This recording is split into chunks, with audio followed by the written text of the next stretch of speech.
Warahmatullahi wabarakatuh. Alhamdulillahirabbil alamin. Wassalatu wassalamu ala asyrofil anbiya'i wal mursalin wa ala alihi washabihi ajmain. Amma jemaah Masjid Al-Rahmat yang senantiasa dimuliakan oleh Allah, sebelum kita mendirikan serangkaian ibadah salat sunat tarawih dan zikir secara berjamaah, terlebih dahulu akan kami bacakan beberapa pengumuman sebagai berikut. Yang pertama, waktu imsak dan azan subuh besok pada tanggal 21 Juni 2017 yang bertepatan dengan tanggal 26 Ramadan 1438 Hijriah, itu pada pukul 4 lebih 8 menit pada Hijriah. Kemudian waktu berbuka puasa dan azan maghrib yaitu pada pukul 17 lebih 22 menit waktu Indonesia bagian barat. Yang kedua, yang akan bertindak sebagai imam sholat sunat tarawih dan zikir sekaligus memberikan tausiah pada malam hari ini, yaitu Al-Ustaz Rizky Jafar bin Khalid LC. Yang ketiga, hasil uang infak tarawih pada tanggal 25 Ramadan 1438 Hijriah alhamdulillah telah terkumpul sebesar Rp284.000. Pengurus Masjid Al-Rahmat mengucapkan banyak terima kasih karena doa jazakumullahu khairan katsiran. Kemudian himbauan pada para jemaah yang membawa handphone, tablet atau perangkat alat komunikasi lainnya dimohon untuk segera menonaktifkan atau mematikan suara handphonenya pada saat ibadah sholat sunat tarawih dan zikir sedang berlangsung. Kemudian bagi para jemaah yang membawa anak diharapkan untuk dapat mengawasi agar dapat menjaga ketenangan dan kekhusyukan selama ibadah sholat sunat tarawih berjamaah. Kemudian diharapkan pada jemaah secara umumnya untuk tidak berbicara dan berdiskusi saat khatib sedang menyampaikan tausiah hingga selesai.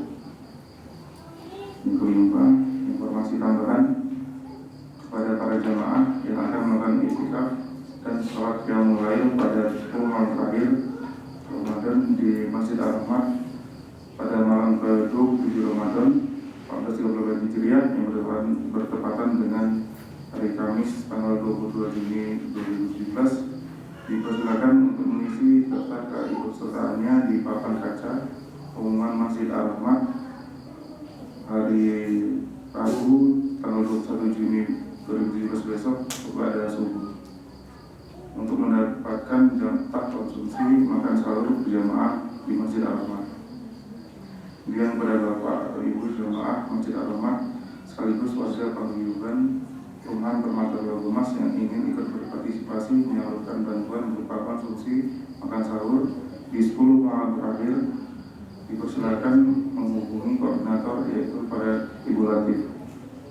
Demikian pengumuman yang dapat kami sampaikan. Lebih dan kurangnya saya mohon maaf. Wabillahi taufiq wal hidayah. Wassalamualaikum warahmatullahi wabarakatuh. Waalaikumsalam. Al-Ustaz Rizky Jafar dipersilakan.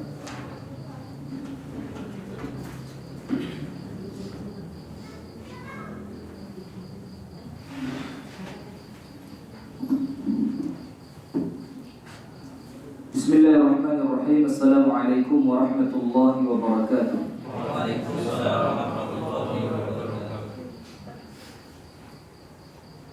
Bismillah, alhamdulillah, assalatu wassalamu ala rasulillah wa ala alihi wa sahbihi wa man walah wa ba'du. A'udhu billahi minasyaitanir rajim.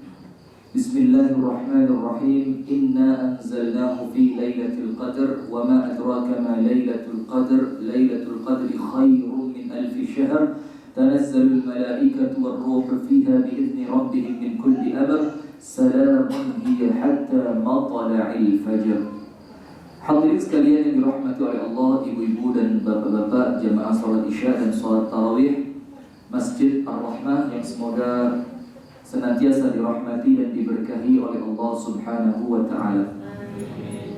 Puji dan syukur alhamdulillah kita haturkan kepada Allah, di mana atas limpahan nikmat karunia Allah kepada kita, maka alhamdulillah dengan penuh rasa syukur kita ungkapkan kepada Allah, kita sampai malam hari ini masih diberikan keistiqomahan, masih diberikan kekuatan iman, diberikan ketetapan dan diberikan kesehatan untuk tetap mengisi Ramadan kali ini dengan rangkaian ibadah demi ibadah kepada Allah.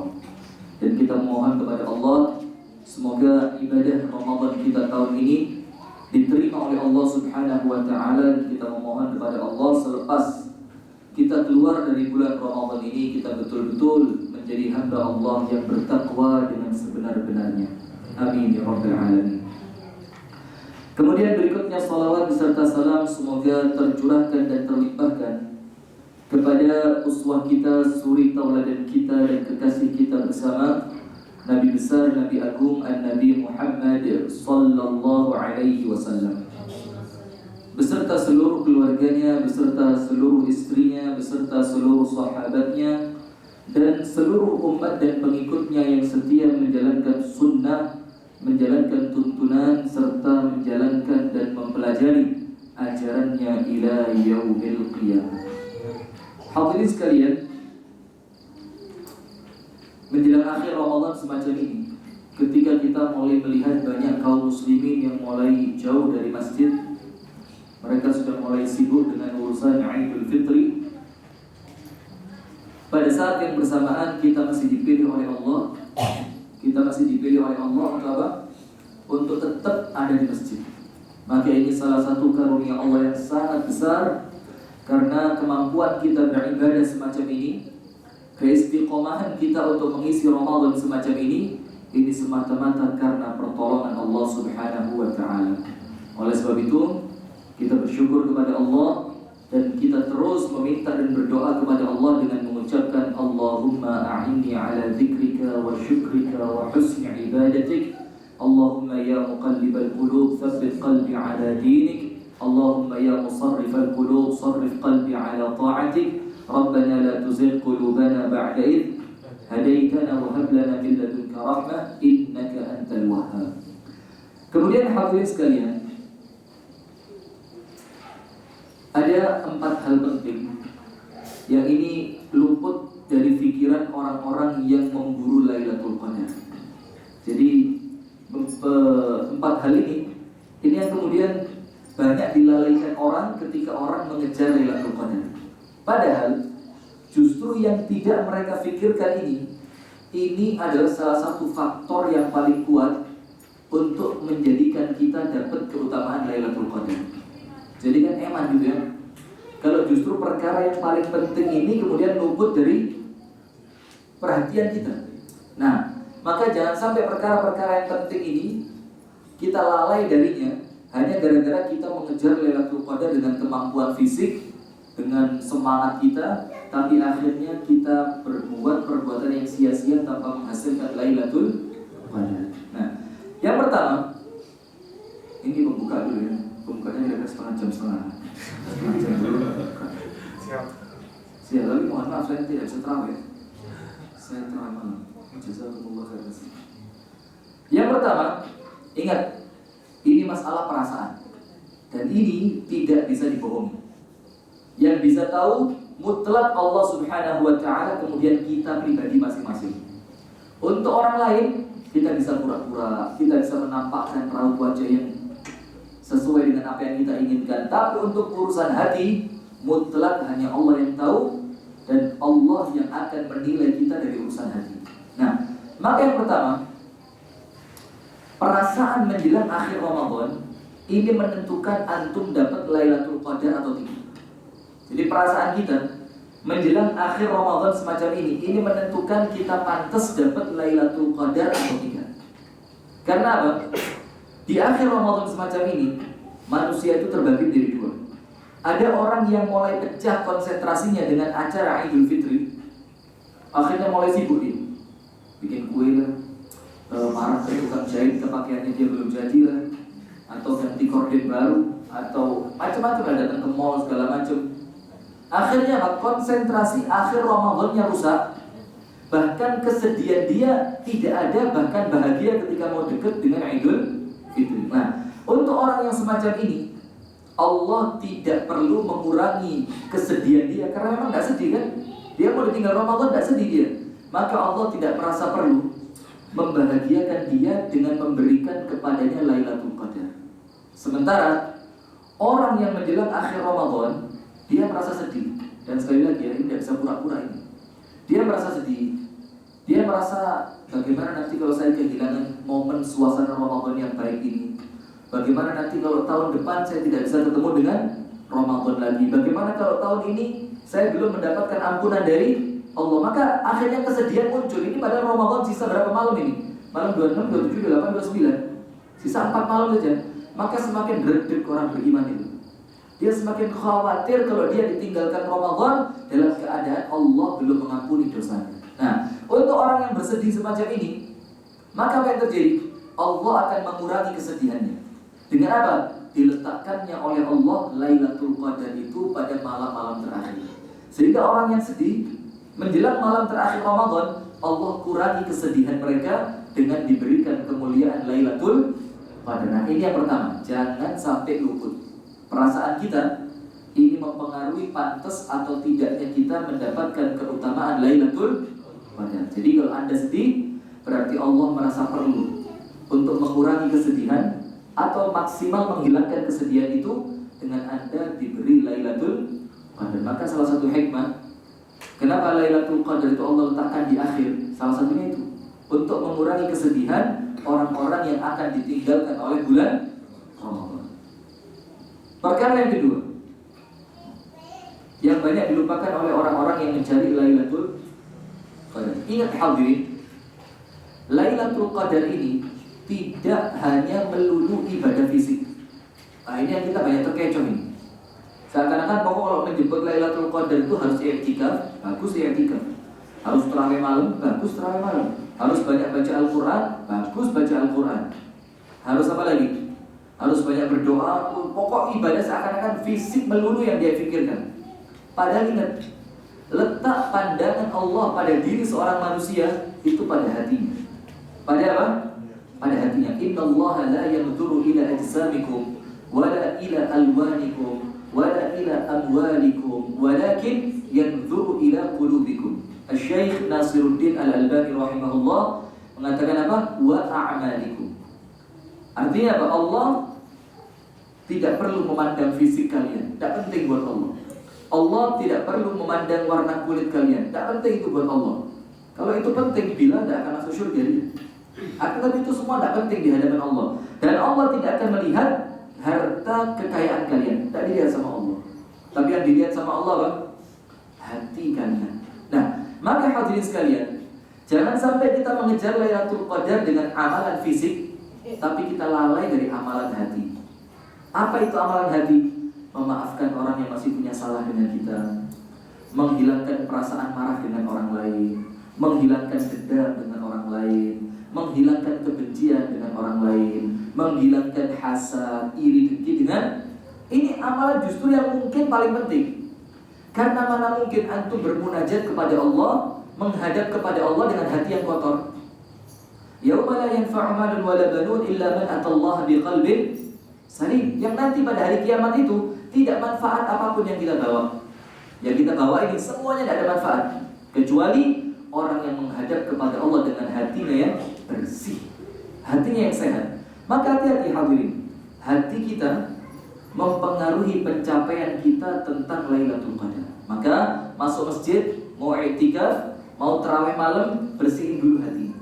Karena Allah tidak mungkin menerima ibadah dari orang-orang yang hatinya penuh dengan kebencian, orang-orang yang hatinya penuh dengan dendam, orang-orang yang hatinya tidak mampu memaafkan, orang-orang yang dalam hatinya ada keinginan menjatuhkan orang lain, ingin tampil menang sendiri, itu tidak bisa. Karena ingat, ala fa inna fil jasadi mudghah fa in saluhat saluha sa'iru jasadi wa in fasadat fasada sa'iru jasadi. Dalam diri manusia ada segumpal darah. Kalau dia baik semuanya jadi baik, kalau dia buruk semuanya buruk. Apa itu? Hati. Maka kalau mau ibadah kita baik di malam Lailatul Qadar, perbaiki dulu apa? Hati. Itu yang kedua. Yang ketiga, kita perlu ingat dan jangan sampai terlewatkan. Ingat hadis Rasulullah, ridullah fi ridul walid wa sukhtullah fi sukhtil walid, atau kama qala Nabi sallallahu alaihi wasallam. Ridhonya Allah bergantung pada keridhaan orang tua, dan murkanya Allah bergantung pada kemurkaan orang tua. Sekarang begini, banyak orang-orang yang pergi masuk ke masjid untuk i'tikaf dalam rangka memburu mengejar Lailatul Qadar, tapi dia tinggalkan orang tuanya dalam keadaan murka sama dia. Orang tuanya tidak dimintain maaf sama dia ketika orang tuanya murka sama dia. Mungkin dulu pernah bentak-bentak orang tua, belum sempat minta maaf. Mungkin dulu dia pernah mengecewakan orang tua, belum sempat dimaafkan. Mungkin dulu dia pernah mengecewakan orang tuanya ini, yang kemudian apa, menjadikan orang tua itu ketika dia ibadah kepada Allah, orang tuanya dalam keadaan murka sama dia. Sekarang perhatikan, mana mungkin orang yang ibadah dalam keadaan orang tuanya murka, ibadahnya akan diterima sama Allah? Tidak mungkin. Ingat sebuah hadis yang sahih. Suatu hari ada anak muda dengan semangat yang luar biasa datang kepada Rasulullah untuk berhijrah dan berjihad. Pernah dengar hadis ini kan? Dia bilang apa? Ya Rasulullah, ji'tu ilaika liuhajir wa ujahid. Ya Rasulullah, saya datang kepada kamu ini, saya mau hijrah dan saya mau berperang di jalan Allah. Dia bangga dengan mengatakan apa? Wa taraktu abawayya yabkiyani, dan saya tinggalkan kedua orang tuaku dalam keadaan menangis. Jadi seakan-akan dia bangga gitu. Dia seakan-akan menunjukkan kepada Rasulullah, walaupun orang tuaku nangis, tidak tak hiraukan sama saya.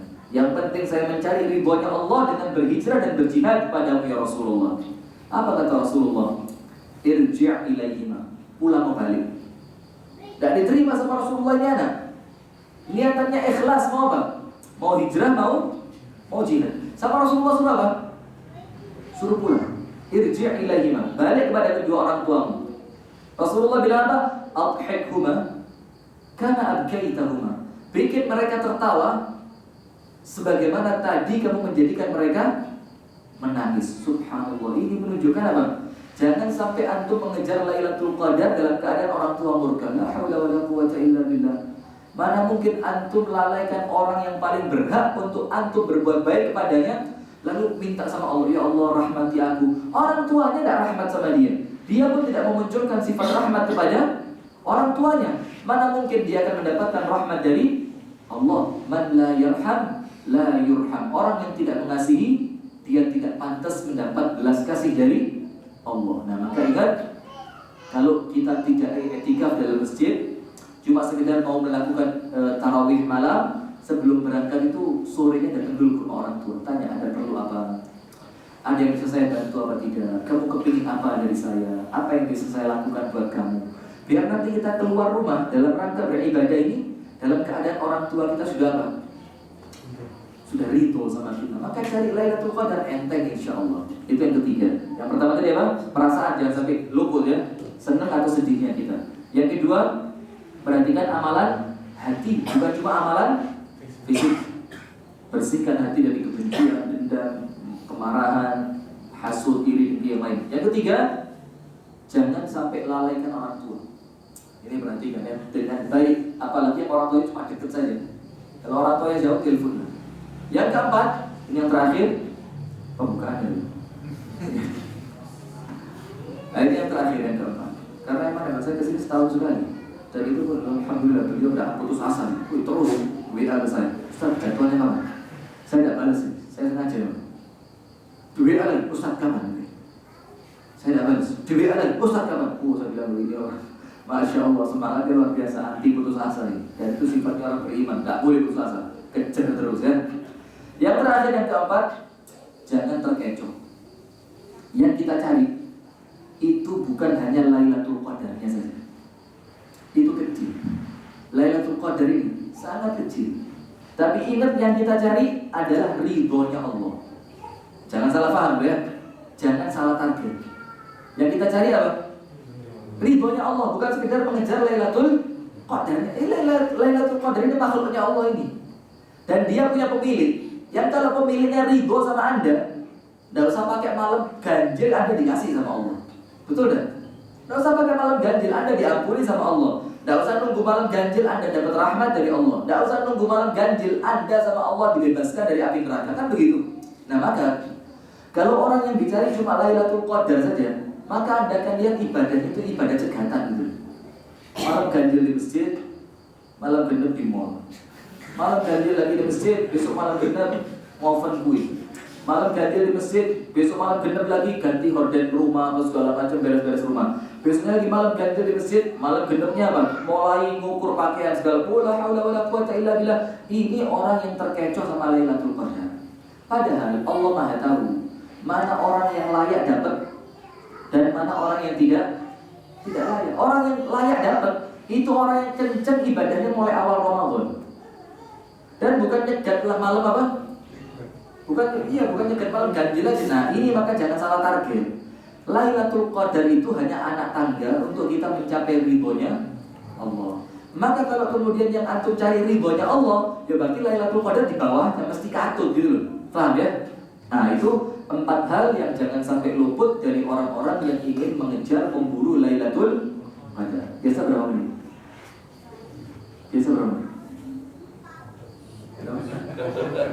Sudah habis waktunya, sedikit ya. Jangan khawatir, waktu saya tidak pernah habis untuk antum sekalian. Jangan kan setengah jam, 5 jam sekalian. Kalian ya. Begini yang berikutnya. Ada sebuah hadis Rasulullah SAW dengan sanad yang baik. Rasulullah bersabda, "Raghiba anfum ri'in." Diulang sampai 3 kali. "Man adraka Ramadhana wa lam yughfar li dhunubihim." Walam yughfar li dhunubi, atau kama qala Nabi sallallahu alaihi wasallam. Rasulullah bilang akan celaka seorang manusia, akan celaka dia dan akan binasa dia. Siapa orangnya ini yang Rasul ancam dengan 3 kali ancaman celaka? Rasulullah bilang yaitu mereka yang punya kesempatan masuk ke bulan Ramadan. Setelah Ramadannya pergi, dosa dia sama Allah belum diampuni. Ini orang yang bakal dapat celaka. Kenapa begitu?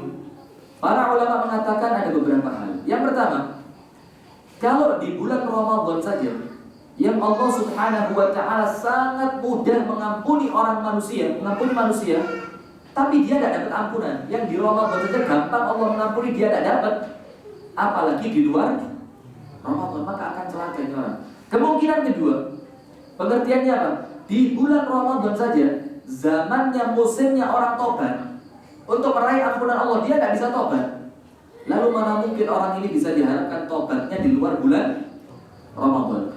Makna yang berikutnya yang kita perlu teliti sekali namanya lataif. Lataif itu latifah.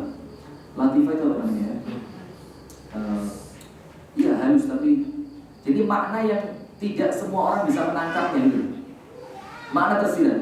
Sekarang begini, celaka orang yang masuk Ramadan, ketika Ramadannya keluar dosanya belum diampuni. Sekarang ada yang tahu tidak bahwa kita sudah diampuni atau belum sama Allah? Ada yang tahu? Tidak ada yang tahu karena berarti menunjukkan hadis ini apa? Hadis ini menunjukkan kewaspadaan kita sepanjang tahun. Jangan cuma di Ramadan toh. Karena Ramadan kali ini sekuat apapun ibadah kita, seikhlas apapun niatan kita, tidak ada yang tahu kita dapat ampunan atau tidak. Maka kalau khawatir, bagaimana? Selepas Ramadan, kewaspadaan dia semakin meningkat. Kenapa semakin meningkat? Dia khawatir, kalau kemarin tidak dapat ampunan, berarti saya termasuk orang celaka. Lah kalau saya orang celaka, sekarang tidak ngejar ketertinggalan saya. Kalau saya meninggal duluan, bagaimana? Rusak urusan dia. Jadi cel-cel sama malaikat model begini kan? Nah, itu kita perlu waspada. Nah, maka dari hadis ini hadirin, kita perlu manfaatkan akhir Ramadan ini untuk betul-betul konsentrasi minta ampun, minta maaf sama Allah. Maka salah satu dalilnya apa? Bahwa akhir Ramadan ini kesempatan kita untuk minta maaf sebesar-besarnya kepada Allah. Ketika Ibunda Aisyah radhiyallahu taala anha wa ardhaha tanya kepada Rasulullah, "Ya Rasulullah, kalau aku yakin suatu malam itu adalah Lailatul Qadar, apa yang harus aku lakukan? Apa yang harus aku ucapkan untuk berdoa?" Nah, dari hadis ini potongan pertama ya. Syekh Nasiruddin Al-Albani rahimahullahu taala mengatakan dari hadis ini salah satu yang kita ambil apa? Sebagian hamba Allah yang salih itu Allah akan gerakkan hatinya untuk dia tahu Lailatul Qadar itu apa. Jadi ini tidak semua orang. Dan itu apa namanya? Mukasyafat. Mukasyafat itu ilmu yang mungkin orang lain tidak bisa lihat. Antum sama Allah dikasyaf, hatinya diberitahu sama Allah. Ini khusus sebagian orang. Dalilnya apa? Ini Aisyah radhiyallahu taala anha, dia bilang apa? Ya Rasulullah, kalau aku yakin suatu malam itu adalah Lailatul Qadar, berarti seakan-akan ibunda Aisyah betul-betul dia yakin ini malam Lailatul Qadar. Maka dia tidak mau kelewatan, maka dia minta sama Rasulullah anjuran, apa yang harus saya baca? Rasulullah mengingatkan dengan mengucapkan, ucapkan wahai Aisyah, Allahumma innaka afuwun tuhibbul afwa fa'fu anni. Allahumma innaka afuwun tuhibbul afwa fa'fu anni. Allahumma ya Allah, innaka afuwun, engkau adalah zat yang paling pemaaf, tak ada yang ngalahin sudah. Tuhibbul afwa, dan engkau suka memaafkan. Bayangkan, ini Allah suka maafin orang. Bahkan kalaupun kita tidak minta maaf, itu kadang-kadang Allah memaafkan. Fa'fu anni, maka maafkan aku ya Allah. Maka dari beberapa artikel yang kita baca, ada satu artikel yang bagus. Bedanya maaf sama ampunan itu apa? Yang paling gampang begini. Kalau antum dapat ampunan dari Allah, antum kan nanti di hari kiamat dapat raport, ya. Dapat apa? Buku catatan amal, raport gitu. Kalau antum dapat ampunan Allah, dosanya tetap tercatat. Kelihatan di situ. Ini pernah ghibah dulu. Ini dulu pernah curang sama orang. Ini dulu pernah bohongin orang tuanya. Oh, ini dulu pernah bohongin istrinya. Lengkap itu, tertulis semua. Tapi apa? Dosanya sama Allah ini tetap tertulis, tapi hukumannya dibatalkan. Itu maghfirah. Jadi tetap tercatat dengan Allah berikan kepada kita tanpa hukuman. Itu maghfirah. Kalau afu, maaf dari Allah, itu hukumannya dihilangkan plus catatannya dicoret, dibersihkan sama Allah, dihapus habis. Seakan-akan antum tidak pernah berbuat apa-apa. Maka tinggi mana antara maghfirah sama ampun, antara maghfirah sama afu? Tinggi mana? Tinggi afu. Nah, itu yang Rasulullah ajarkan untuk kita minta di akhir Ramadan semacam ini. Allahumma innaka afuwun tuhibbul afwa fa'fu anna. Maka hadirin, manfaatkan ini betul-betul, karena dua hadis. Hadis yang pertama, kalau keluar dalam keadaan belum diampuni, celaka kita. Hadis yang kedua, doanya Aisyah yang diajarin oleh Rasulullah, doa untuk minta ampun sebagai penutup. Dari hadis Ubay bin Ka'ab radhiyallahu taala anhu sahih dalam riwayat Imam Muslim. Abdullah bin Mas'ud radhiyallahu taala anhu ardahu pernah mengatakan kepada Ubay bin Ka'ab radhiyallahu taala anhu wa ardahuma, ini bahwasanya Lailatul Qadar itu turunnya malam 27. Cuma Abdullah bin Mas'ud bilang apa?